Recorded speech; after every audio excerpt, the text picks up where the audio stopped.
let's try the treats I bought as I tell you my experiences in Baguio City. It was such a fantastic trip and I can't wait to share it with you. Don't forget to like, subscribe, and to comment your favorite Baguio memories.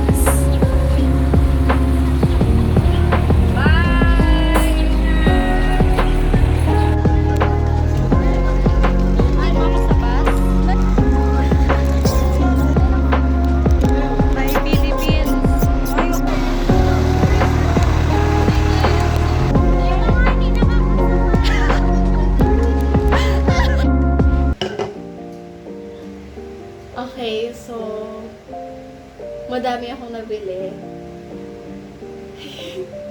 But at least we get to try them, di ba? Hi everyone! Kumusta ang buhay? Oo, madami akong binili kasi andun di ba? Hindi naman ako makakabalik doon na like the next day, ganyan. Huwag kayong manghinayang everyone. Nagsakto yung allowance ko dito. Walang naiwan sa wallet ko, 5 pesos lang. Tapos yung 5 pesos na yung ginamit ko rin pang CR. Ano ang una nating ito try? Ito tayo sa classic Broas. Broas? Mami, paano to i-pronounce? Everyone, Brohas. Madaming lugar meron ang Brohas. Broas! Nabawasan na nila pala tong mga treats. I think I know kung ano to. Kuha kayo. Alam ko pa. It's good. Edi, ang pinikwento ko na nga. Pa-uwi. Yan yung madaming memories. Parang lang naman siyang normal na retreat. Yung may mga session. Lagi naman kasi 3 talaga ang tinatakal pag retreat, di ba? Sarili mo, yung others, tapos si Lord. Kaya, ayun.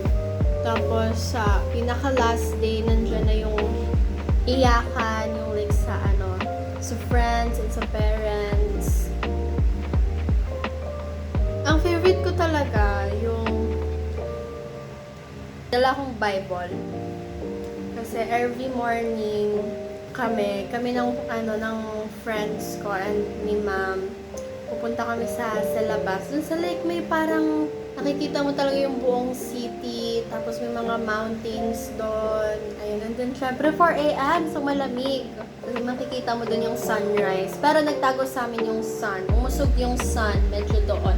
Kasi ang sun, kita siya mismo sa room namin, like sa window. Pagdating kasi namin doon, hindi ako natulog muna. Kasi dumating kami mga 3 o'clock na ganyan. Ay, by the way, sa Santa Catalina Spirituality Center kami. Since kami yung last room, kami ni Renzel. And then, nag-uusap-usap muna kami doon kasi may tao pa sa CR. Tapos parang nakapag-decide kami na huwag na lang kaya matulog kasi magpa-5 na yun Wala naman rin silbi yung tulog na yun. Kung matulog pa kami, makakatulog pa kami sa ganun na oras. Kaya, hindi na lang kami natulog. Ano kong peanut? Oh, pero favorite ko si Peanut, yung aso ko. Pero ayoko ng peanut. Pero bumili akong peanut. Ito na ba next? Chanel, narinig siguro kami. Nasa CR siya kasi nun. Tapos narinig siguro kami na nagsasalita ni Renzel. E di pumasok siya sa room namin. Tapos kaming 3 nag-usap-usap lang. Yung peanut! Ay, tumigas siya. Ay, ganito pala talaga yun. Pero, sana it's worth the try.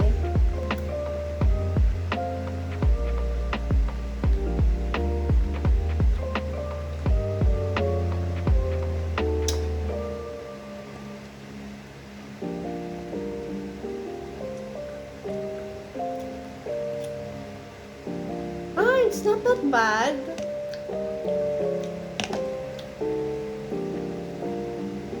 Okay. Pwede. Masarap. Pero hindi ako mahilig sa peanuts. Pero masarap ka. Next we have is snowballs. Ang very cute niya. Okay, let's try. As I was saying, kaya kaming tatlo, hindi na kami natulog. Tapos pagpasok ni Chanel, sabi niya, wow, yung sun! Tapos pagtalikod namin, kasi nandun yung bintana sa may likod namin. Pagtalikod namin, hala, wow! Kasi nakita mo yung orange na ball. Kaya, gatas! Gatas. Ay, matigas siya! Ano to? Ang cute niya! Kaya nung buong araw na yun, medyo inaantok ako kasi nga hindi ako natulog. Pinagyayabang ko pa na, hello guys, gising na kayo. Gaganon pa ako. Tapos yun pala ako yung inaantok tuwing sessions.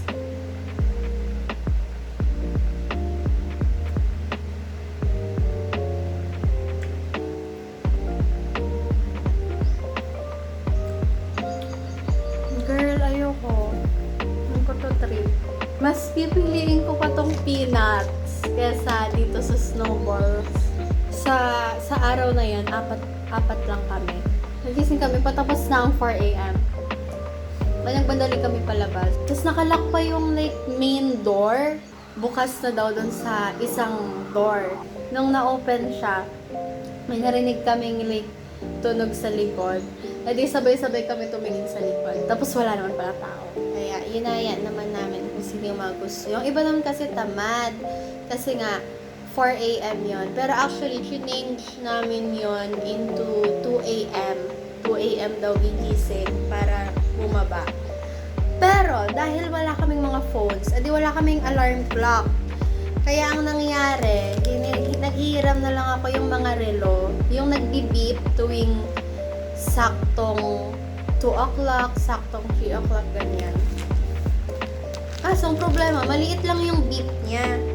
Kaya hindi ko rin narinig. Kaya hindi rin ako nagising ng 2 a.m. Nagising ako ng 4 a.m. So, ito naman is special cheese bar. Kailangan ko i-cleanse ang palette ko dahil dito. Hindi ko to nagustuhan. Mamaya, i-rank ko para alam nyo kung anong klase siya. Pero no offense sa mga taong may gusto sa snowballs. Siguro hindi ko lang talaga siya trip. So, ganyan ang kanyang itsura. Very pretty. Sa last night, yun na yung like mini gathering namin. Tapos, si girl, grabe yung iyak. Kasi, syempre, mamimiss ko man.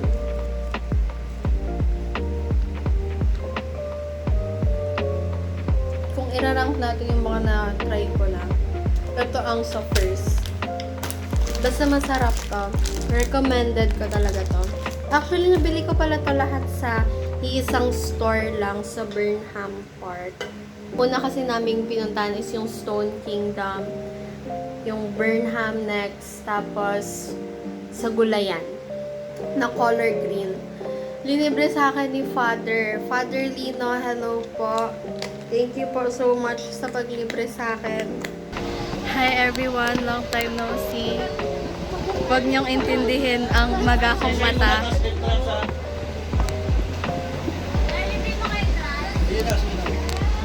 Sir Greg, kaway po sa vlog ko, sir. Libre na kayo sa entrance. Ayun na, may ticket na kayo dyan. Wow. Hello. So, our first stop is the Igorot Stone Kingdom, one of the popular tourist destinations. Girl, super lawak and super taas. This is open for 6 a.m. to 6 p.m. Entrance fee are 100 pesos for adults, 80 pesos for kids under 12 years old, and free for kids under 3. Very lawak niya, and to think na nagmamadali kami since may schedule ang pauwi namin, hindi namin siya naikot ng buo. Bernardo, the Saint Bernard dog, greets us near the entrance. My friends and I took pictures with him first. Very cutie. I think only 25 pesos lang ang group picture kasama siya. There are a lot of Instagram-worthy spots, kaya make sure na may storage and battery ang phones nyo before coming here. Okay, let's wish. Let's wish. Wish ko po is sana yumaman ako. Caitlyn. So today, bibili tayong keychain. 7 pieces, 100. Ay, alam mo ito. Ate, magkano pa sa to? Magkano pa sa? Dahil ako nakakakuha. Ate, 40 din.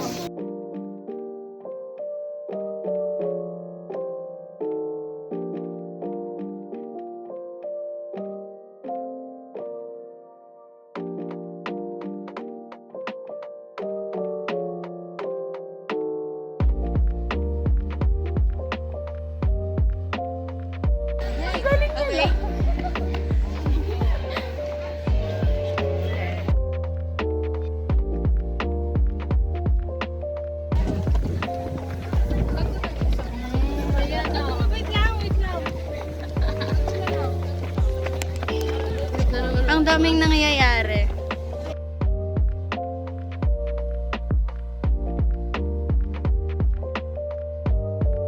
So, nagmamadali kami kasi ilang minutes lang tayo 45. Girl, tumatakbo na kami everywhere. Dito na tayo sa pinaka-tok-tok. Oh my gosh! I'm so pretty! Maganda tigti-picture ah. Cloud Chaser. Photo bomber, Cristel. Ano ka say hi? Limutan ko na mag-vlog kasi nagmamadali talaga kami. Pero nandito na kami. So very pretty.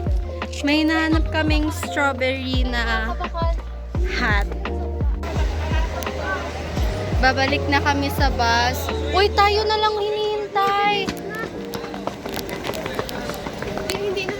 Ay. Sorry. Hi, sir. Uy, Ay, hindi. Ito. Naliligaw.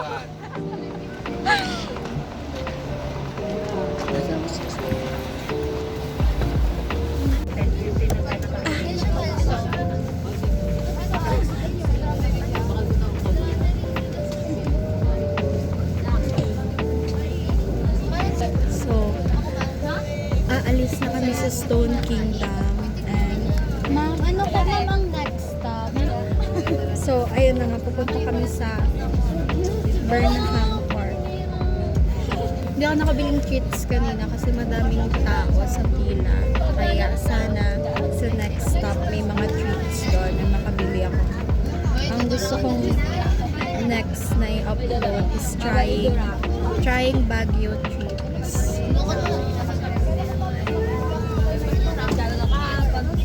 Pagkatapos nung bumalik na kami, pumunta naman kami sa Burnham Park. Ay! Mas masarap to. Like, mas masarap to. Mas masarap to. So, Burnham Park, mga iba namin kasama, nag-bike, nag-picture-picture, ganyan. Tapos kami, bumili kaming madaming pasalubong. That's why naubos yung cash ko. Nandito na tayo sa Burnham.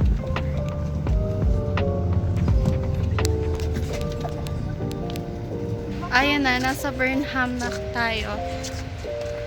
Bibili muna tayong mga stuff. Mamaya na ang picture. So, ayan na yung binili ko.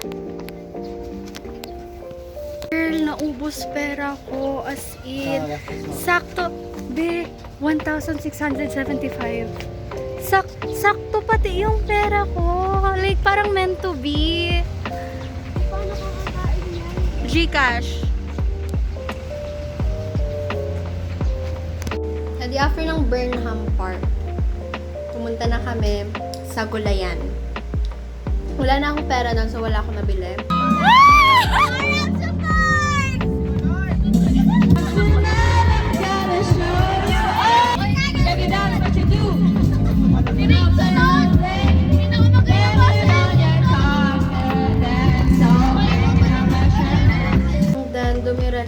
sa Dagupan. Ngayon nasa Cathedral tayo sa Dagupan.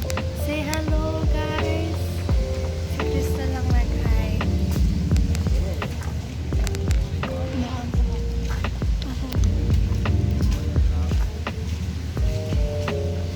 3 p.m. na yan, magpo 4 p.m. Ganon kaming oras nag-lunch. Tapos, edi pagpasok namin, nakapila na sila. Tapos, may pansit, may boneless na bangus, tapos may embutido. And oh my gosh, girl, ang sarap. Like, grabe. Tapos, nakita namin si Father So. Hindi nag-bless kami. Mag-hi ka muna. Hi. Hello. Say hi.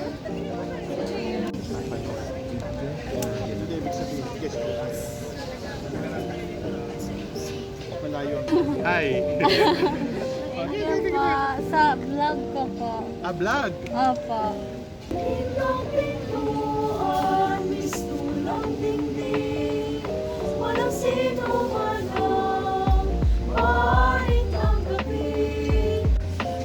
Phone 11 and phone 10. Hi po, Father sa vlog ko. Hello. Thank you po. Bless po. Thank you so much po, Father. Pinicturean ko din yung mga iba kong friends. Like, ako yung nagpicture para sa kanila sa phone nila. Mga 2 beses ako nag-bless kay Father. Tapos, nung pagkatapos ko picturean si na Katrina, sabi ko, Father, pwede po mag-shake hands tayo. Tapos, shinake niya yung hands ko. Tapos, tumawa siya. Tapos, sinakap niya ako. Siguro, ang kulit ko daw. Pero, ayan. Kung makikita niyo sa picture, magkamukha kami ni Father. Sumakay akong bus na nakangiti. Sarap to. Fave ko na to. May favorite ako dating strawberry jam. Ewan ko kung ito yon. Pero, not gonna lie, ayoko talaga sa mga strawberries.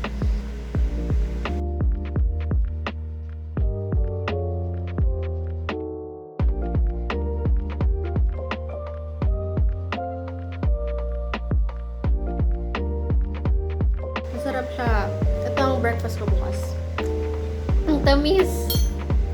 Okay, for the rankings, of course, ang pinakauna ko talagang nagustuhan, and sinabi ko din yon is yung lengua de gato. Ito talaga. Actually, sinabi sa akin doon ni ate girl na ito daw yung like pinakamasarap na lengua de gato. Kasi madami pa doon na ganito, pero ibang klase. Kasi sabi niya, ito daw yung pinakamasarap. And she's not lying. Same sila. Hindi ako sure kung anong ranking, pero very masarap sila na sila lang. Kaya I'm sure na mas masarap pa siya kapag ginagay sa tinapay, pancakes, ganyan. 6 na lang siya. Pero masarap kasi siya. Hindi ko in-expect. Next is itong brochas. Very plain and simple, yet it's still yummy.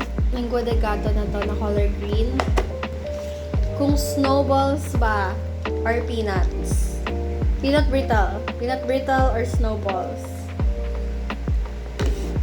I'm gonna choose peanut brittle. And then itong snowballs, wala akong masabi.